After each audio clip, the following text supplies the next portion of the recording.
Sain UU, tasain UU, yang artinya halo Rebahaners, dimanapun kalian berada, bagaimana kabarnya?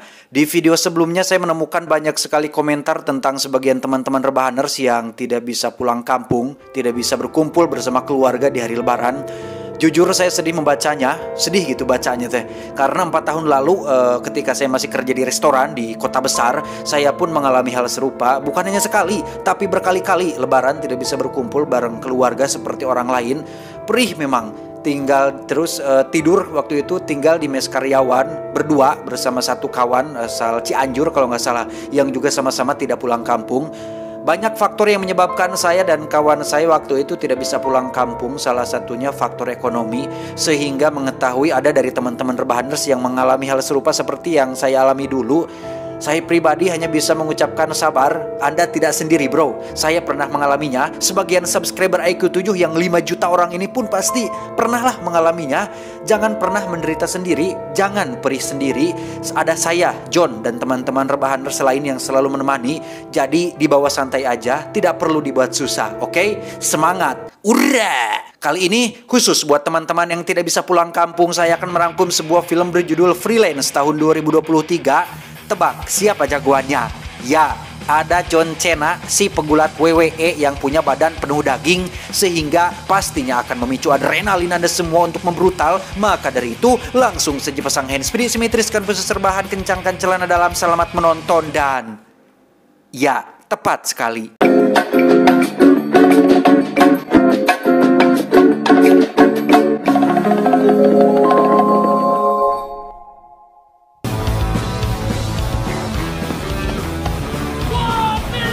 Kisah akan berfokus pada seorang pria bernama Mason yang sejak kecil sudah punya jiwa penolong dengan membantu temannya yang sedang mengalami perpeloncoan. Hingga ketika beranjak remaja, Mason pun masuk ke dunia militer, menjalani pelatihan intens sebagai tentara, dan resmi bergabung dengan pasukan khusus untuk menghabisi seorang diktator bernama Juan Venegas yang menguasai sebuah negara kecil.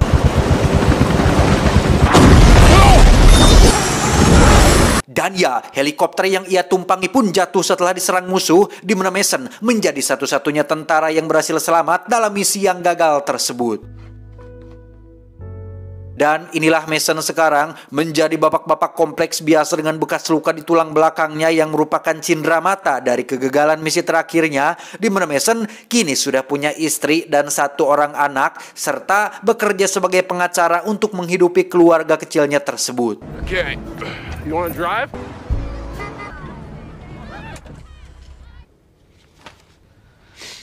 I'll be in touch, okay?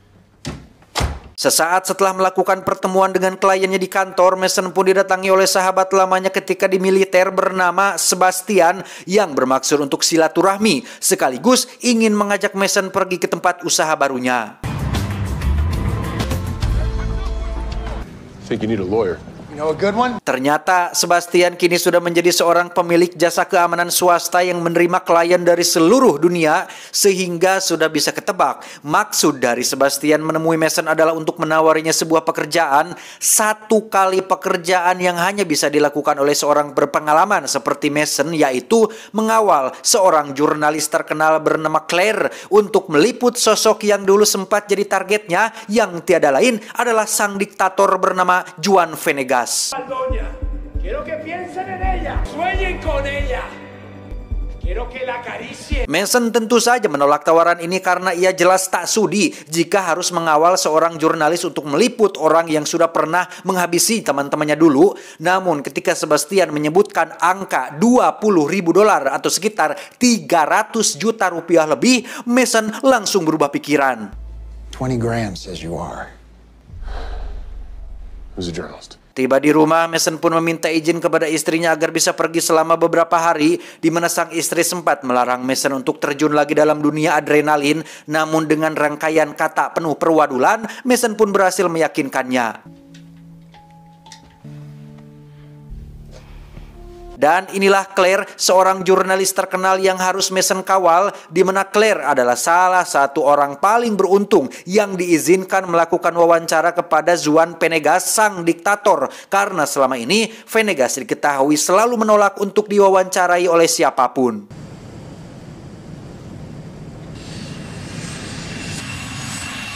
Setibanya di sebuah negara kecil bernama Paldonya, sang bapak presiden alias sang diktator Juan Venegas pun menyambut sendiri kedatangan Claire di negaranya, yang akhirnya terungkaplah alasan kenapa Venegas mau untuk diwawancara adalah karena selain ingin berfoto dengan Claire, beliau juga sudah lama ngefans dengan sosok Claire yang cukup terkenal di Amerika Serikat. We must take a selfie. Oh. Yes. You approve? Yes. Great. My followers. Saat sudah berada dalam satu mobil, Mason akhirnya sadar jika Venegas tidak seburuk dan sejahat yang ia bayangkan, namun memang agak sedikit nyentrik untuk seseorang yang menjabat sebagai presiden. Vámonos! Venegas pun membawa Claire menuju pedesaan untuk diperlihatkan berbagai properti yang ia miliki, yang setelah 3 jam melakukan perjalanan non-stop tanpa ngetem, Mason cukup dibuat jengkel ketika Venegas tidak menawari cai-cai acan, bahkan dengan watadosnya minum berdua dengan Claire tepat di hadapannya. One for you. For your sake. For new friends.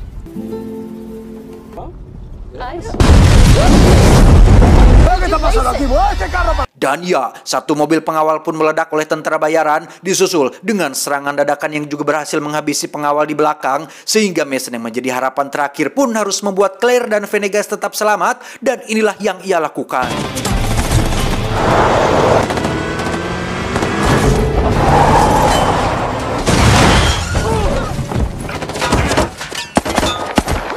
Karena punggungnya belum pulih total, Mason pun mengalami sakit yang cukup lumayan, tapi masih kuat berdiri dan melanjutkan perjalanan, di mana ia mengambil senjata sniper untuk sebagai modal melindungi mereka berdua.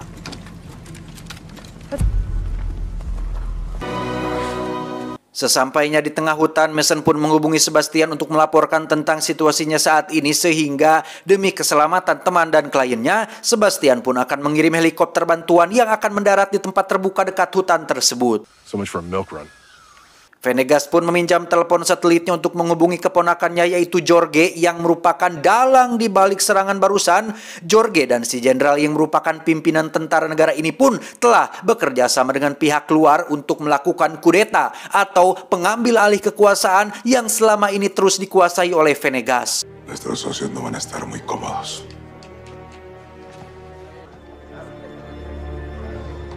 Alih-alih akan mengantarkan Venegas ke ibu kota untuk ke istana kepresidenannya, Mason memilih untuk mendatangi lokasi penjemputan dan membiarkan Venegas pulang sendirian, yang setibanya Mason dan Claire di titik penjemputan, muncullah sebuah helikopter yang menurunkan 2 tentara bayaran yang ternyata bukan untuk mengevakuasi mereka berdua.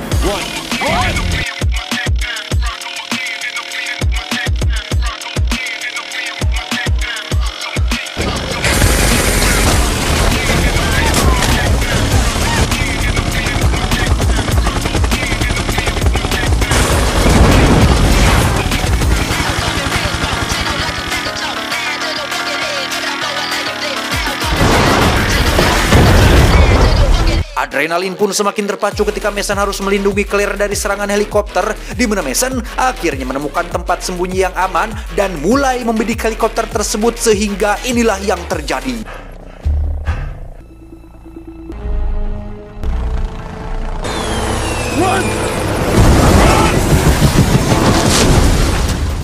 Ketegangan belum berakhir karena masih ada 2 tentara yang terus mengejar mereka berdua, di mana saat Mason sedang kesulitan, muncullah seseorang yang tidak diduga-duga kedatangannya, yaitu siapa lagi jika bukan Presiden Venegas.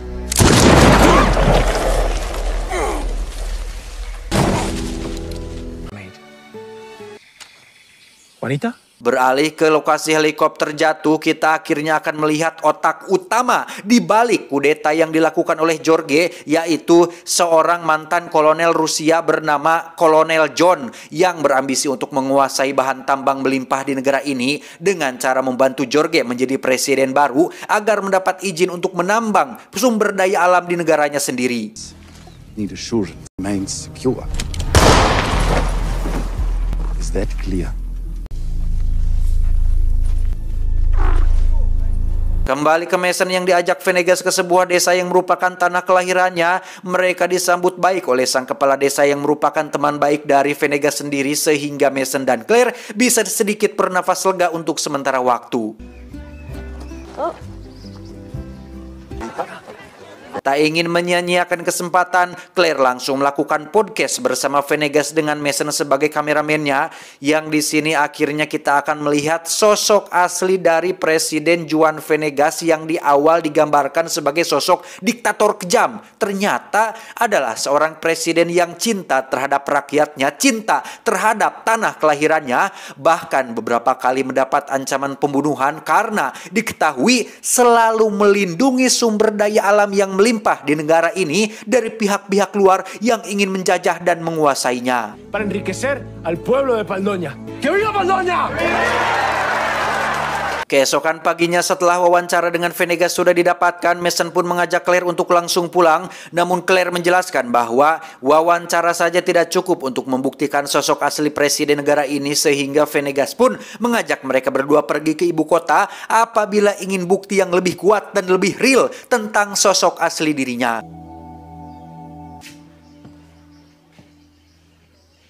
Tak lama, Sebastian pun menghubungi Mason untuk memberitahu tentang klien baru yang membayar mereka lebih untuk menghabisi Venegas, di mana klien itu ternyata adalah Jorge dan si Jenderal yang berani membayar mahal asalkan Mason dapat segera menghabisi Venegas, sehingga Mason pun dengan cepat mengambil pistolnya dan...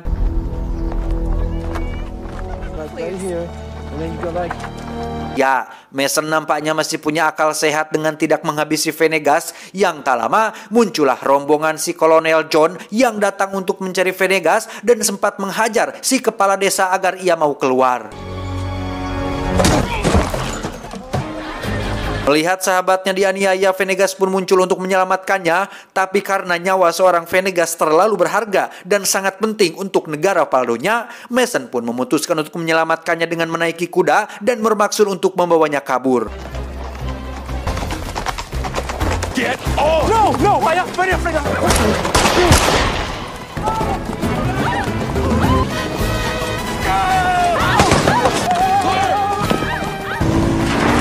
Saat sedang melarikan diri, Claire pun jatuh dari kudanya sehingga kolonel berhasil menangkapnya, sementara Mason dan Venegas berhasil berlolos dan memutuskan pergi ke ibu kota untuk meminta bantuan.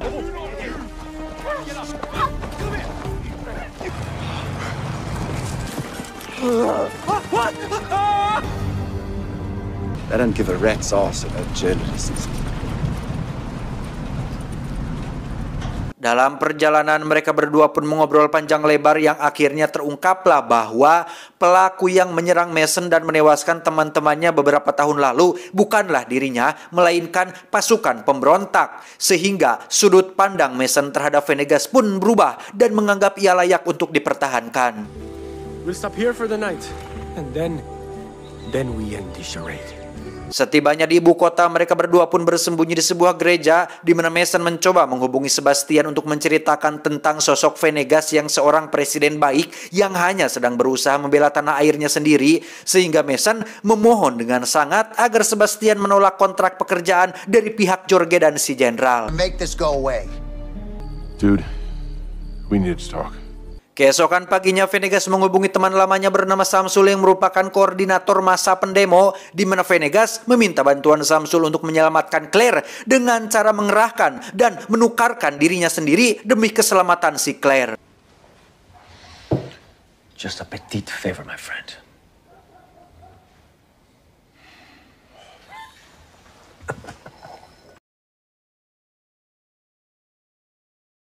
Tak membuang waktu, Mason terlihat sudah berada di lokasi pertukaran yang tak lama muncullah rombongan si kolonel dan pasukannya, di mana Mason dan si kolonel sempat bersitegang saling menodongkan pistol satu sama lain. Namun tetap Mason tak bisa berbuat apa-apa setelah Claire diancam akan dihabisi.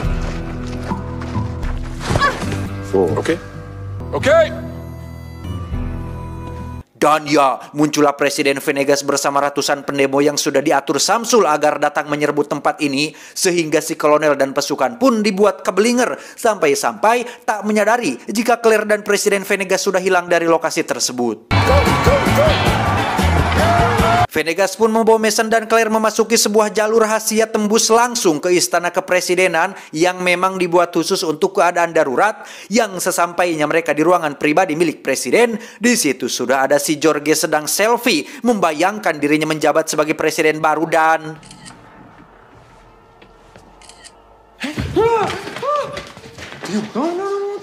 Tranquilo, nadie te va a lastimar. It's okay. These are my American friends. They're here to help. What is this woman doing? meski sudah dijahati oleh keponakan sendiri, Venegas dengan sangat lapang dada memaafkan perbuatan Jorge terhadapnya karena sejatinya Jorge hanyalah seorang anak muda polos yang sedang dipengaruhi oleh si jenderal dan si kolonel, di mana si jenderal tiba-tiba muncul hingga baku tembak pun tak terhindarkan. ¿Te viste coleando?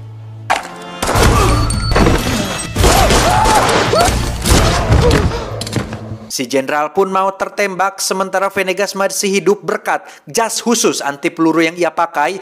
Apes bagi Jorge yang juga terkena tembakan dan harus mengembuskan nafas terakhirnya tepat di pangkuan Venegas.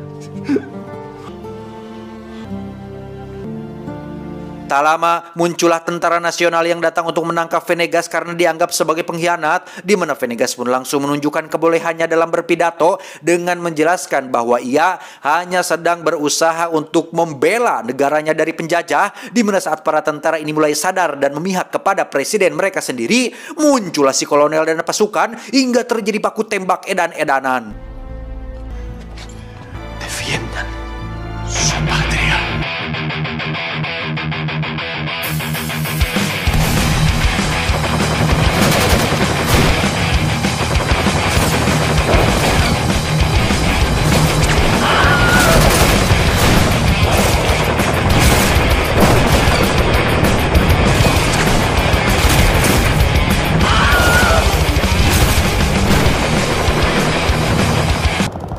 Saat itulah Venegas langsung mengamankan Mason dan Claire menuju ruangan rahasia. Untuk sesaat mereka aman berada di sana sampai akhirnya lampu tiba-tiba padam. Mereka bertiga pun tidak punya pilihan lain selain keluar dan kembali harus berhadapan dengan si kolonel yang sudah menunggunya di luar sana.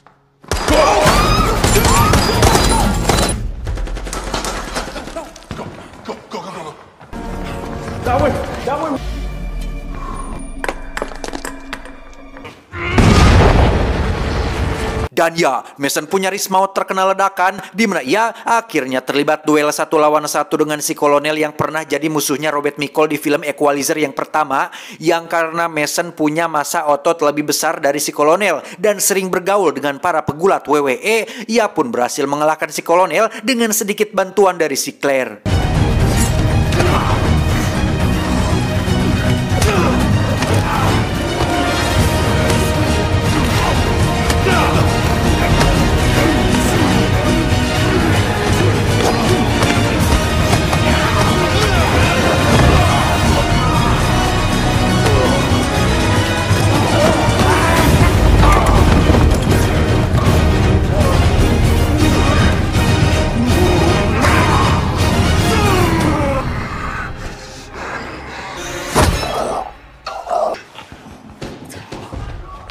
Setibanya di luar istana, para tentara nasional terlihat sedang memerangi para tentara bayaran yang dibawa oleh si kolonel, yang karena jumlahnya sangat banyak, para tentara nasional pun terlihat sangat kewalahan, hingga Mason pun memutuskan untuk turun tangan memberikan bantuan.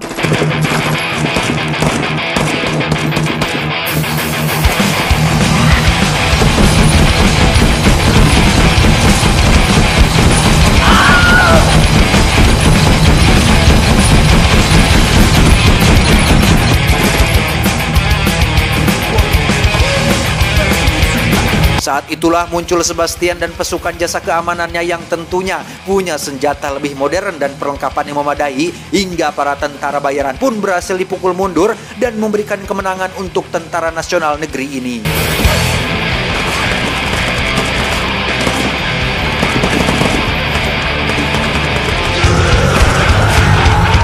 Beberapa hari kemudian, Claire pun memposting semua video yang ia rekam selama berada di Paldonya dan menarik semua perhatian media dunia, yang pada akhirnya seluruh dunia pun mengetahui jika banyak perusahaan-perusahaan besar swasta dan tentara bayaran mengincar sumber daya alam yang ada di negara Paldonya.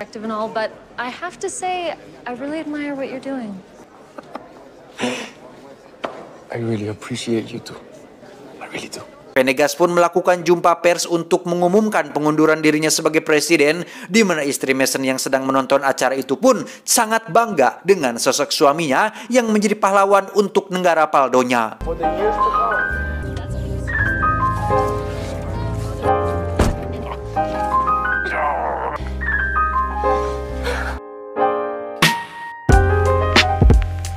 Ketika Mason dan istrinya sedang mengantarkan putrinya ke sekolah, Mason mendapat pesan teks dari Venegas yang berterima kasih atas bantuannya terhadap negara Paldonya, di mana Mason juga mendapat sebuah kejutan berupa uang sebesar 5 juta dolar atau sekitar 77 miliar rupiah yang sudah ia kirim ke akun rekening pribadinya.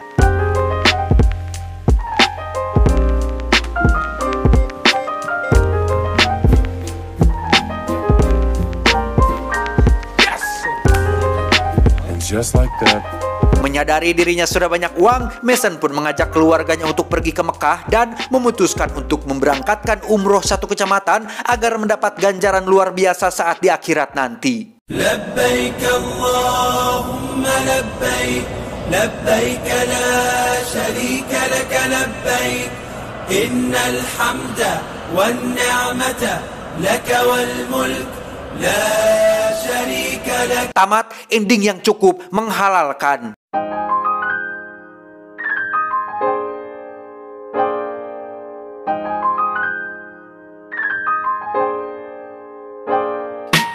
Kenali sebelum menghakimi, itulah kata yang cocok untuk menggambarkan sosok Venegas yang awalnya saya pribadi kira adalah sosok diktator yang jahat dan penjahat sesungguhnya. Tetapi setelah Mason mengenalnya lebih dekat, ternyata beliau adalah sosok yang hanya sedang membela negaranya dari para penjajah. Sehingga pesan yang bisa kita ambil dari film ini adalah jangan menilai orang lain hanya dari cerita orang lain. Itu, saya John mewakili jajaran direksi yang bertugas mengucapkan terima kasih dan sampai jumpa di video selanjutnya. Adios, Sarung XL Dominic Toretto. Cuau, cuau, cuau.